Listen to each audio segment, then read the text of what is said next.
No more Shama. Kama.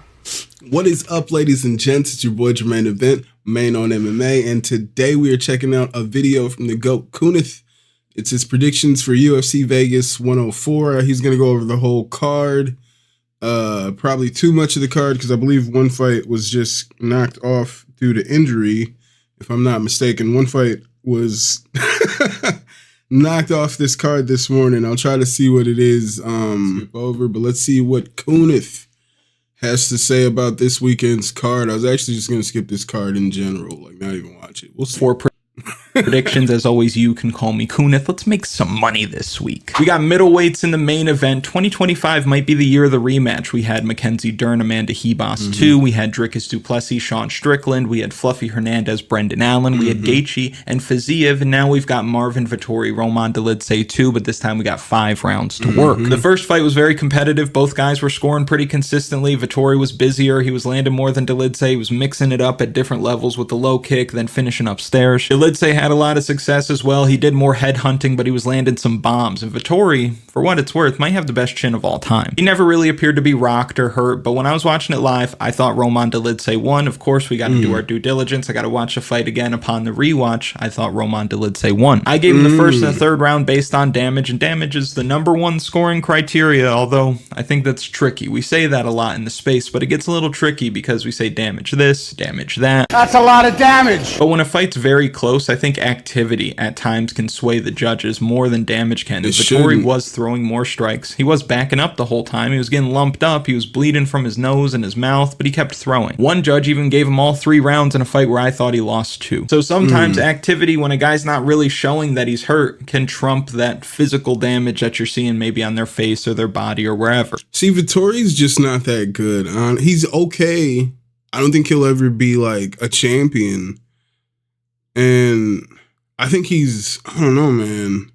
He can beat some people, definitely. He just put his shorts on backwards again. Remember when he was about to fight Adesanya and they let him put his shorts on backwards? He just put his shorts on backwards in the photos for this upcoming fight. He did it again. All right, that's Marvin Vettori. He'll never be champion.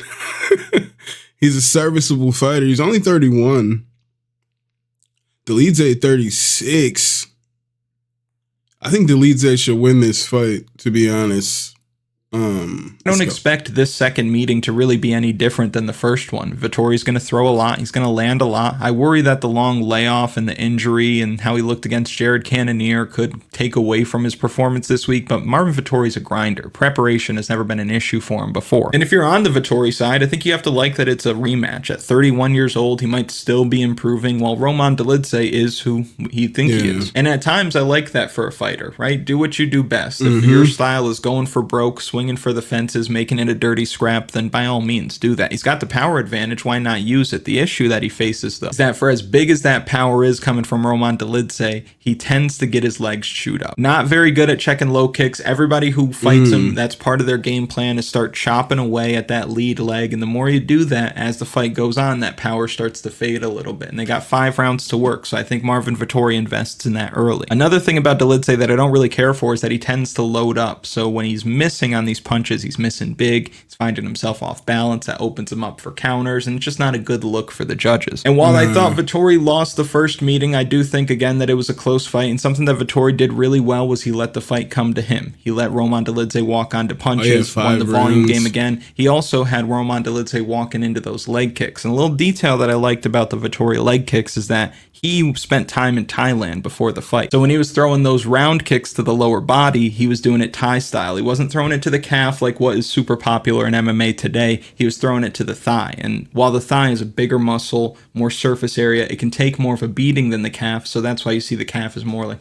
debilitating when guys get kicked low like that. What I like about that kick to the thigh is that it's a lot easier to land and it's a lot harder for guys to get out of the way. Like with the calf kick, you see a lot of times guys just kind of back up and straighten their legs and then they're out of range or it's just hitting the front of their shins. But you can't really do that with the thigh kick. You have to either be completely out of range before the kick comes out or you're going to have to try to check it high and it's just hard to do. So I expect him to blast Roman Dolidze's lead leg, work the inside and the outside of the leg like he did in the first fight, and that's going to take away from the power, and I think he pulls away in the 4th and 5th round. I expect Vettori to win one of the first 3, maybe like round 2 like he did in the first fight. I don't think he's going to win all 3. I think Dolidze is going to win 2 out of the 3. It might be the 1st and the 2nd or the 1st and the 3rd, but I think Vettori is going to steal one of those rounds, and I think he's going to take over in the 4th and 5th, and I think he's going to be much better late. So I'll take the younger guy here who's got more strikes to work with, better output. Hopefully the ring rust doesn't get to him after the time away, but give me Marvin Vettori to win this fight by decision. And real quick, if you haven't already, like the video, subscribe to the channel, comment something for the algorithm. I know you know. I did thought Vettori looked badass in his fight against Paulo Costa. That was a badass fight in my personal opinion. How it works. I don't need to explain it. Next, we're looking at a fight between Elizeu Zaleski dos Santos. He's fighting Chidi Njokuani in the co-main event spot. If you've watched the channel before, you know I'm not a Chidi Njokuani guy. Doesn't have the best gas tank. Once he starts feeling a lot of pressure, I don't think he's somebody who's going to respond all that well, especially at 36 years old. Not really going to fight from behind to win. He's best when he can go out there, get ahead of his opponents, and kind of hang on to that lead. But he finds himself as the underdog here. I think Elizeu Zaleski dos Santos has only been knocked out once in his long career. Great durability. Zaleski's shown an ability to fight from behind. You look at that fight against Rinat Fakhretdinov. He's coming off of a nice knockout win, and Chidi is a hard guy to trust. He looks good against Rinat. I don't think that Chidi Njokuani should be the underdog here. Slightly younger, much taller, much longer, and for Chidi, what I like about him, despite the things that weren't so nice, what I like about him is the technique is crisp. Technique!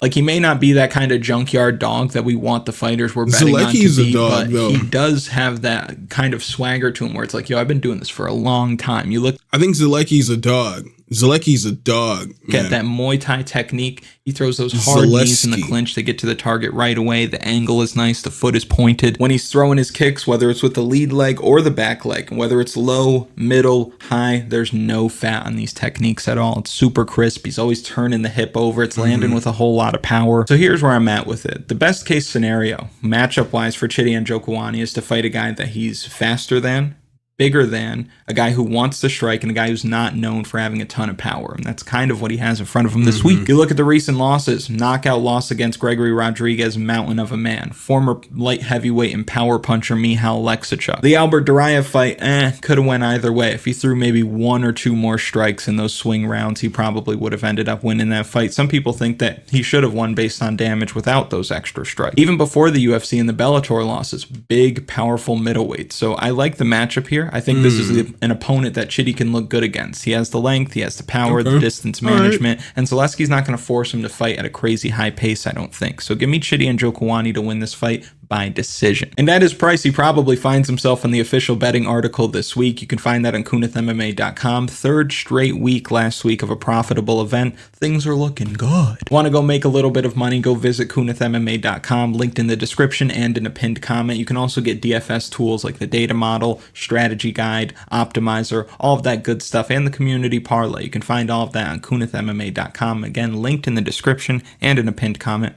Let's get back to the breakdown. Let's get back to business. Next, we have a fight between Alexander Hernandez. He's fighting Kurt Holobaugh this week. To me, this is Alexander Hernandez's fight to lose. He has the athleticism edge. He's younger. He hits harder. If he wants to, he can wrestle here. Kurt Holobaugh's been taken down by Austin Hubbard, got stuck under Trey Ogden this should be an easy fight for Hernandez. Krzyzewski took him down multiple times as well. So if Hernandez wants to, I think he can get this guy down to the mat whenever he wants. Now, Holobaugh does have good submissions. He can be active off of his back, but Alexander Hernandez strikes me as the kind of guy who's going to do a good job of staying safe on top. On the feet, I think Hernandez is a little bit faster. I think he's going to do a better job of throwing punches in bunches. Holobaugh at 38 years old, he's not going to win a whole lot of fights in the UFC. This is his 2nd stint in the promotion across both. He's 2-5. I don't think that he's going to be somebody who wins a whole lot of fights, especially when they're matching him up like this. He's solid, but I think it's a bad matchup. I like the younger man to get it done, lean on his physical advantages, win more minutes. There's no chance that he finishes Holobaugh here because Holobaugh's as tough as they come, but I do think he can outwork him. I expect it to be competitive in spots, though, so if you wanted to take like Kurt Holobaugh plus 3.5 here, I think that makes sense, but I do think that Hernandez does more in 2 out of 3 rounds to get it done, so give me Alexander Hernandez to win this fight by decision. Next, we're looking at a fight between Deon Blackshear. He's fighting Cody Gibson this week. Cody Gibson's got a little bit of momentum right now, coming off a back-to-back win, submitted Brian Kelleher in round 1, dominated completely Chad Anheliger on the mat with his grappling last time out. We picked him in both of those fights.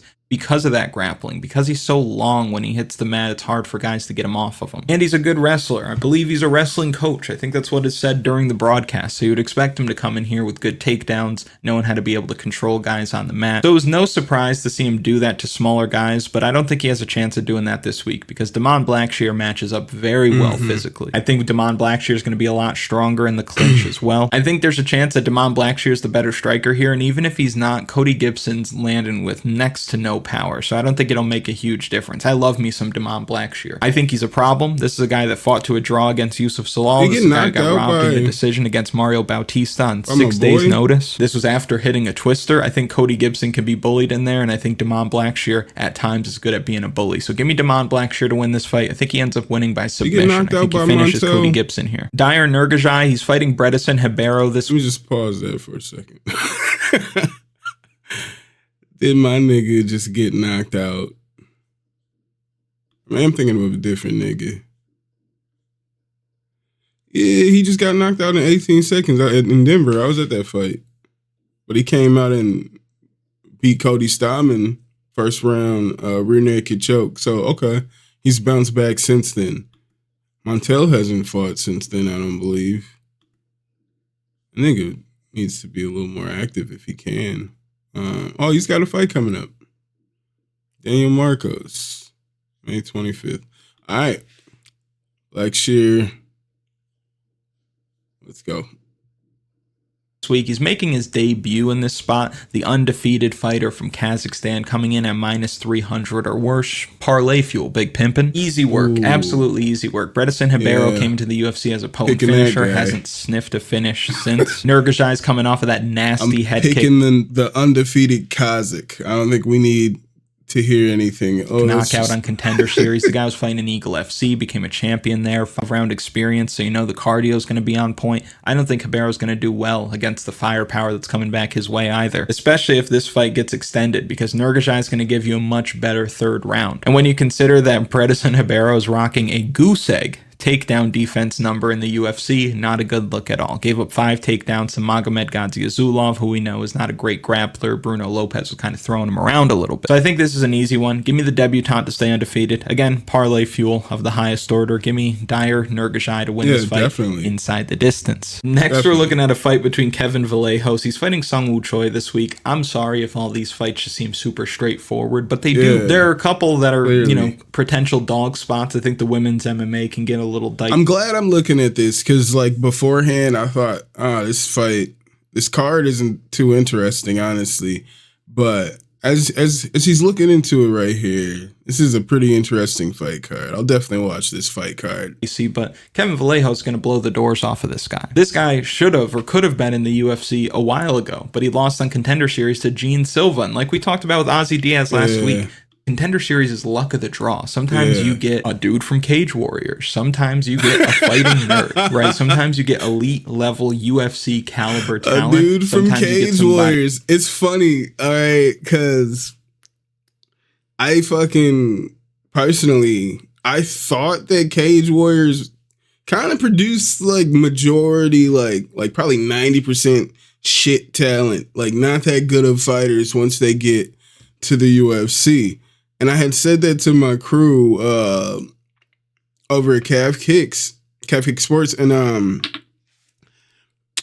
they were like, "What? What about this guy?" I think Patty, all these people. I was like, "All right, okay, I'll relent." So to hear Kunath, you can end up fighting somebody from Cage Warriors, or you could end up fighting a good fighter. That's fucking hilarious. Who probably would go 0-4 in the promotion. Mama always told me Dana White's Contender Series is like a box of chocolates. You never know what you're going to get. So Kevin Vallejos could have showed up in the UFC a while ago had he not drawn Lord Silva on his fight in Contender Series. But anyway, here we are, and I expect him to make good on his UFC debut. Massive favorite, as he should be. Sung Woo Choi's chin is wet tissue paper at this point, and Vallejos is going to be packing a punch. So I expect the new guy to get it done early. Give me Kevin Vallejos to win this fight by knockout inside the first and second round. Next, we're looking at a fight between Waldo Cortes-Acosta. He's fighting Ryan Superman Spann this week. Let's take a little trip down memory lane just for a second. You can hold my hand. Hold my hand. No, you don't want to? Okay, that's fine. Anyway, remember, once upon a time, you decided to watch a Kunath MMA video, and the guy on screen was telling you that Waldo Cortes-Acosta is a better fighter than Robelis de Spain and that he was going to beat him. And then you read the comments, and everyone in the United Nations was telling the guy on screen that he was dumb. Oh no, Waldo Cortes-Acosta, he's going to get slept by Robelis de Spain. The fight didn't even end up being close. Now you might think, okay, good call at the time, but Robelis de Spain ended up being a can. That's not the point. The point is sometimes we can see through the BS that these betting lines present to us. De Spain should have never been the favorite there. Just like last week, how Fiziev, off of 12 days notice, injury, already 0-1 in the series against this guy. He came in favored last week as well. Come on. I try to tell you this stuff sometimes. You can see that the line is BS. And in this fight, the line is BS. I say all that to say this. Salsa Boy should not be favored here. And I like me definitely some Salsa Boy. He even gave me my flowers Superman after I called him to beat Robelis de Spain. He gave me my flowers on the old X. But the reason why I can't pick him this week is not only because he's favored, but where does he really have the advantage? Maybe in his chin? Maybe. Dude's got a good chin on him, for sure. But Ryan Spann's fought nearly 3 times the amount of fights at the same age. Ryan Spann is the bigger man. He's worlds beyond what Cortes-Acosta is going to be bringing to the table as far as what happens when the fight hits the mat. He probably has the power advantage here as well because he's got the speed advantage. Sometimes that speed and that placement translate to power, and I think he's got more than what Waldo Cortes. Yeah, I remember when DC said he felt like Ryan Spann was the best light heavyweight. Like, I think it was like a year or two ago, maybe 3. But he said Ryan Spann. It was like, what? Ryan Spann? He said Ryan Spann was the top light heavyweight Acosta is bringing to the table. And I'm happy to see Ryan Spann at heavyweight. He was dying to make 205 for way too long, in my opinion. He should have been fighting at heavyweight, unlock that full athletic potential, tap into that true strength, and perform at his best. And I think that's what we see this week. Also, the higher you go up in weight, the discrepancy in skill starts to change a little bit. So he's going to find a lot easier fights at heavyweight until he reaches the top of the top. Just like Jay Elton. He would, say, mid-level light heavyweight. And he's fought some really good light heavyweights along the way. So I'm excited to see what he looks like up a weight class. I love the price here. Definitely taking Superman this week. I think he's able to crack Salsa Boy. I think he's able to wrap up a guillotine, a little club and sub form, a little club sandwich for your mom. Give me Robelis de Spain.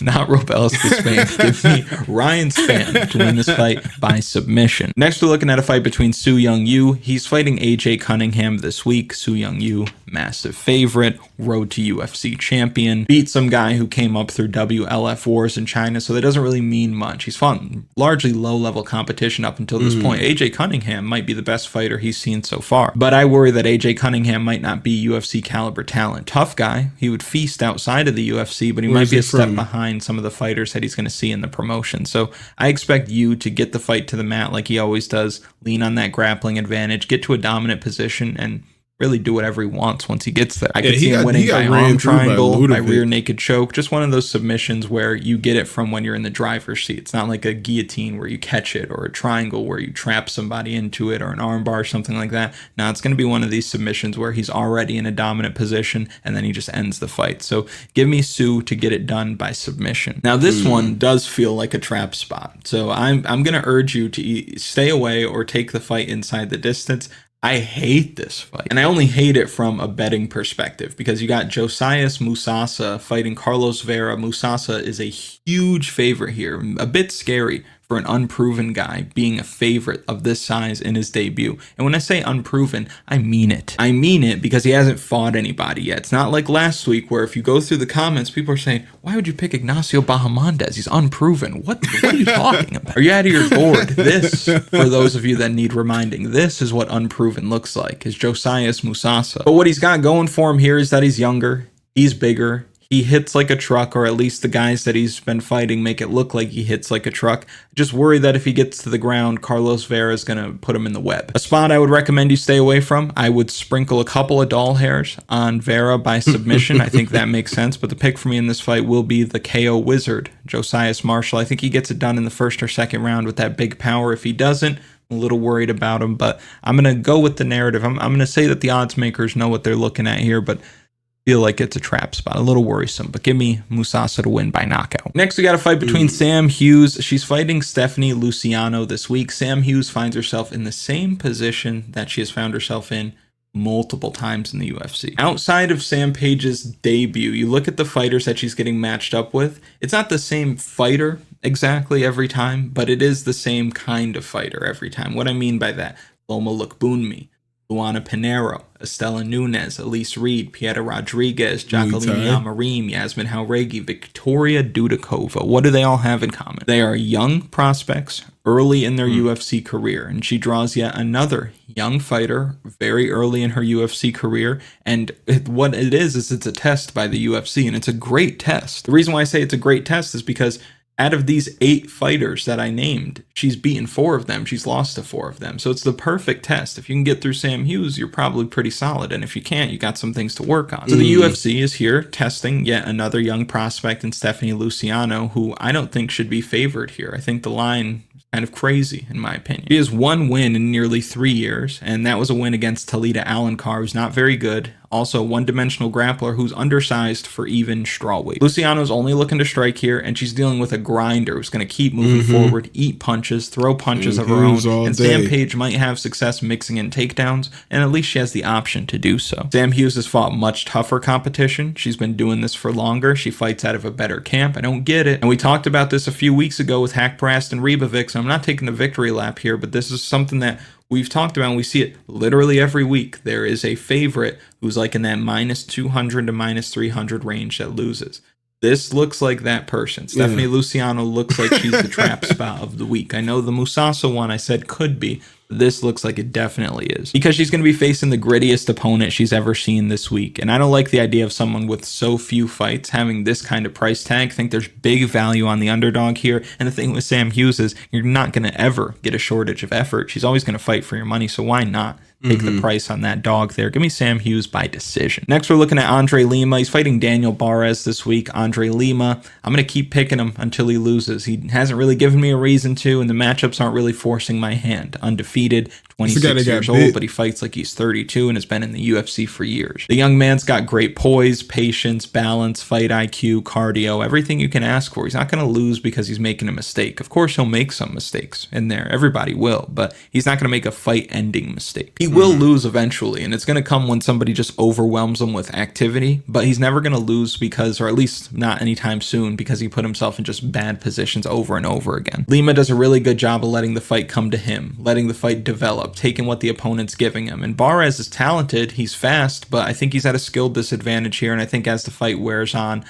Andre Lima's going to kind of figure him out. Lima's smoother than him, should be able to punish the aggression coming from Barres as well. On this card, they got a lot of old heads fighting a lot of the young bucks this week, but give me the younger fighter here. I think he stays undefeated, even in the Big 25, which is not a good year for undefeated fighters, but Haider Emil broke the streak. Good for him. Give me Andre Lima to win this fight by decision. Next, we are looking at a quiet banger of a fight, and OGs on the channel know that this is not Priscilla Cachoeira. This is Priscilla Cash as an underdog, and she's done well for us in the past. She's also burned us in the past because the woman doesn't know how to grapple, and I think it's just because she doesn't like to do it. Like, she clearly doesn't like training it that much, so she probably like skips a lot of the classes that are associated with grappling, whether it's the wrestling class or the jiu-jitsu class, and it shows in her performances. But she likes to strike, has a ton of power, and she can cut you open with those elbows in a flash. She's got a good chin, she can eat a lot of shots, she can cut you open with elbows as well. She's dangerous when it comes to the striking, and this is really good matchmaking by the UFC, because Josie Nunes is also looking to strike. She doesn't want to point fight her way to victory either. She's looking to take your head off. So you got two fighters that both want to go to war. Same style. I think it makes for a great fight. And this style of fight has favored Priscilla Cachoeira before, but I am on the Josiana Nunes side this week. She's given up a little bit of height, but she has a slight reach advantage, and I think that's going to take some getting used to for Priscilla Cachoeira, because Josie Nunes finds herself in this position every time she goes out there. She's fighting somebody who's taller than her, but maybe doesn't have as long of arms, or maybe the reach is kind of close. But reach be damned, because we make way too much of it. What I'm trying to say is that Cachoeira is probably going to have more of difficulty adjusting to the smaller opponent than Nunes is going to have for fighting the taller opponent. And the reason why I say that is because when you're just striking, sometimes when somebody's shorter than you, you feel like you know what the range is. But if they're just as long as you and they can reach you, it's kind of tricky. And I think she's going to end up getting caught by those big overhand punches that Josie Nunes throws because she's going to think that she's out of range. And when she's getting caught with this, it's probably going to be happening early in the fight. And Cachoeira has made a career off of being durable, being able to get cracked multiple times and come back to fight. But I don't think she's really faced like this kind of power coming from Josie Nunes. I think that Josie Nunes is going to hurt her over and over again, produce the bigger moments as a result, and end up winning the fight on the scorecard. So give me Josiana Nunes to get it done by decision. And lastly, we have Eunice Dubin. She's fighting Carly Judas this week. Carly Judas coming off of back-to-back split decision losses. In most splits, the fight could have went either way, and that was the case in her 2 fights. One with Ernesto Carrasqueta, one with Gabby Fernandez, who are both, mind you, solid UFC fighters. Now for Judas, she's still just a wee baby, 5 fights into her career. Dubin exploded onto the scene after knocking out whoever the hell it was. I think Shannon Clark was her name. Knocked her out in Contender Series cold. Different type of power. You don't see that in the women's divisions all that often. Knocked her out cold as like a plus 900 underdog or something like that. And for Carly Judas, she does tend to get hit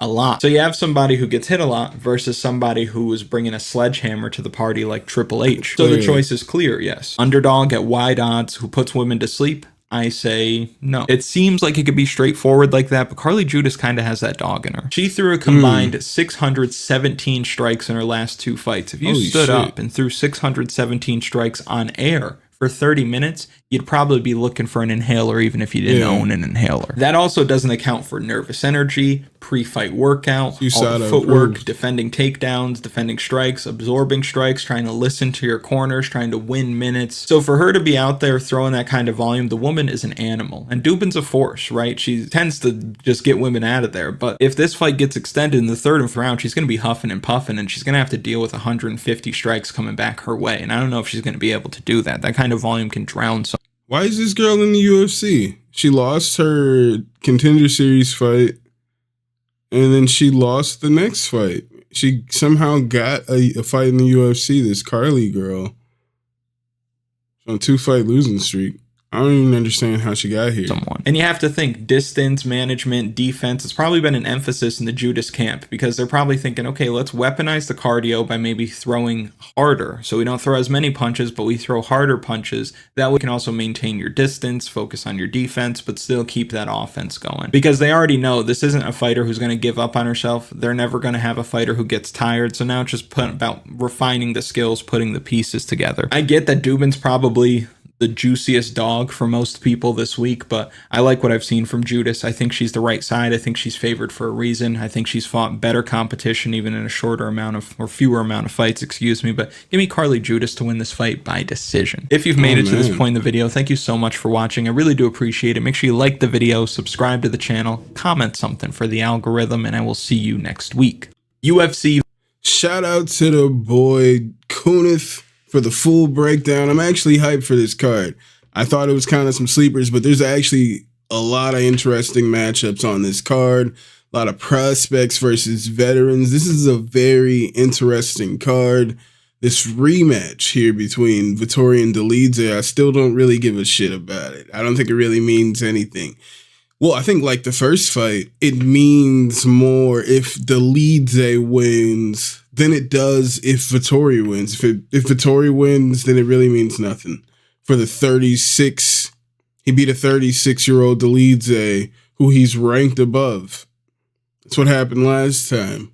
Like, well, he beat a much older guy who he's ranked above. So I don't really care about the main event, but the rest of the card is actually pretty good in my opinion. Vegas won. They won. I just wanted to.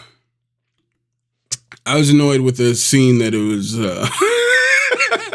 that it was stuck on, but I don't care too much about this main event here. Like whatever for that. But the rest of the card, honestly, I think there's some pretty good matchups. A lot of fighters that I'm interested in seeing. A lot of fighters that you guys should take some time to check out. But let me know what you guys think in the comment. Head on over to Kunath. Give him a like, give him a subscribe. Let me know what you guys think about this fight card in the comments. Thank you guys once again for being here, and I will see you guys when I see you guys. I'll holla.